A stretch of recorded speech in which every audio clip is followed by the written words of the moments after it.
નમસ્કાર, આપ જોઈ રહ્યા છો સ્પાર્ક ટુડે ન્યૂઝ। નવસારી જિલ્લામાં વાવાઝોડાથી અસરગ્રસ્ત વિસ્તારોમાં યોગ્ય રાહત પેકેજ જાહેર ન થતા ધારાસભ્ય અનંત પટેલની આગેવાનીમાં એક ન્યાય રેલીનું આયોજન કરવામાં આવ્યું હતું। નવસારી જિલ્લા કોંગ્રેસ સમિતિએ ધારાસભ્ય અનંત પટેલની આગેવાનીમાં ન્યાય રેલી યોજી હતી। આ રેલી દરમિયાન ટીડીઓને આવેદનપત્ર આપી અસરગ્રસ્તોને યોગ્ય સહાય આપવા માટેની માંગણી કરવામાં આવી હતી। ચીખલી તાલુકાના 23થી વધુ ગામોમાં 27 સપ્ટેમ્બરે આવેલા વાવાઝોડાથી અનેક લોકોના ઘરોના પતરા ઉડી ગયા હતા અને અનેક મકાનો ધરાશયી થયા હતા। ખેડૂતોને પણ પાકમાં ભારે મોટું નુકસાન થયું હતું। આ પરિસ્થિતિમાં સરકાર તરફથી યોગ્ય સહાય કે રાહત પેકેજ જાહેર ન થતાં નવસારી જિલ્લા કોંગ્રેસ સમિતિ અને ધારાસભ્ય અનંત પટેલની આગેવાનીમાં ચીખલીના મંદિરેથી રેલી કાઢવામાં આવી હતી અને તાલુકા પંચાયત કચેરી સુધી પહોંચી હતી। આ રેલી અનેક અસરગ્રસ્તો જોડાયા હતા। ટીડીઓને અપાયેલા આવેદનપત્રમાં કોંગ્રેસે જણાવ્યું હતું કે 3500થી વધુ પરિવારો વાવાઝોડાથી અસરગ્રસ્ત થયા છે, છતાં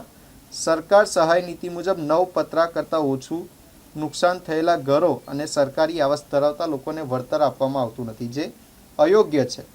સાથે જ સિંધઈ ગામના 97 પરિવારોને 30 લાખ રૂપિયા સહાય મળી છે, જ્યારે ચીખલી તાલુકાના 900 પરિવારને માત્ર 62 લાખ રૂપિયા સહાય રૂપે ફાળવવામાં આવ્યા છે, જે ભેદભાવપૂર્ણ છે। કોંગ્રેસે માંગ કરી છે કે બધા જ અસરગ્રસ્ત પરિવારોને રૂપિયા 5 લાખની સહાય આપવામાં આવે અને ખેડૂતોના ખેતરોમાં થયેલ તાત્કાલિક સર્વે કરવામાં આવે અને સહાય ચૂકવવામાં આવે। આજે આપણે ચીખલી તાલુકામાં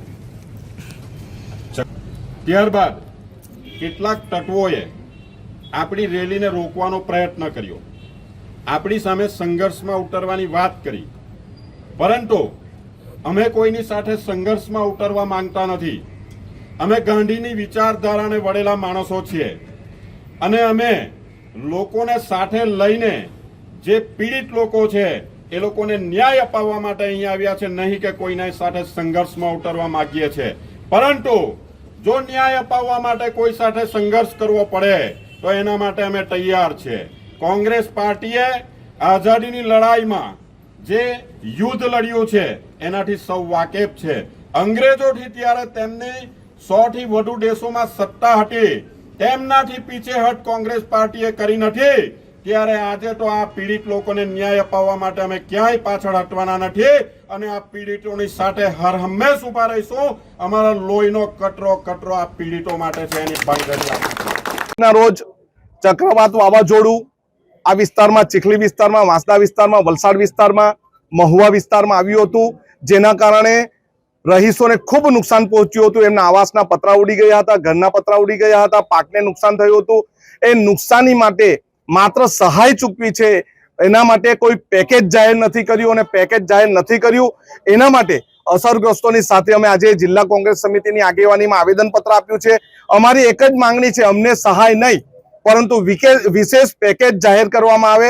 અહીંના ખેડૂતને નુકસાન થયું એનું વિશેષ પેકેજ જાહેર કરવામાં આવે, ઘરોને નુકસાન થયું એનું વિશેષ પેકેજ જાહેર કરવામાં આવે અને જે આવાસોના પતરા ઉડી ગયા, તૂટી ગયા છે એને વિશેષ આવાસ બને આપે અને જે પણ ઘરના મકાનોના પતરા ઉડ્યા, તૂટ્યું છે એને 5-5 લાખની વિશેષ પેકેજમાં સહાય ચૂકવવામાં આવે। સહાય ચૂકવાઈ ગઈ છે એવું અમને અત્યારે પણ તાલુકા વિકાસ અધિકારીએ કીધું। એ સહાય માત્ર માપની સહાય છે, 4000 થી 6000 રૂપિયાથી કોઈનું ઘર બનવાનું નથી, કોઈ 25 પતરા મૂકી શકવાના નથી, ખેતીના પાકની સહાયની પણ વાત કરી નથી અને અમે સહાય કરતા વિશેષ પેકેજની માંગણી કરીએ છીએ। એ વિશેષ પેકેજ પણ જુઠાલાલે કીધું હતું, અમે એ પેકેજની માંગણી કરીએ છીએ કે આ વિસ્તારમાં વિશેષ પેકેજ કેમ નહીં। હવે કોણ અમને રોકવા આવ્યું એ નથી ખબર, પરંતુ અમે દરેક અન્યાયના વિરોધમાં ન્યાય મેળવવા માટે છેલ્લા શ્વાસ સુધી લડીશું। બધું ઘર તૂટી ગયું, અંદર જરા એક બુકલો નથી રહેલો ઘરમાં। આજની તારીખમાં નથી, એક 2 તાલપત્રી ઢાંકીને વરસાદના લીધે અમે અત્યારે રહેલા છે ને જ્યારે વરસાદ પડે બધા દબાઈ ગયા, એટલે મને વાગી ગયું, બોરાયેલી પીલાયેલી બેહી રહી, પણ મારા ઘરમાંથી કેટે નીકળી નહીં, કાં નીકળીને જાય, કોના ઘરે રહેવા જાય? સહાય કચ્છું નથી મળ્યું અમને, હજુ 1 રૂપિયા 25 પૈસા નથી, કોઈ મળ્યું જ નહીં।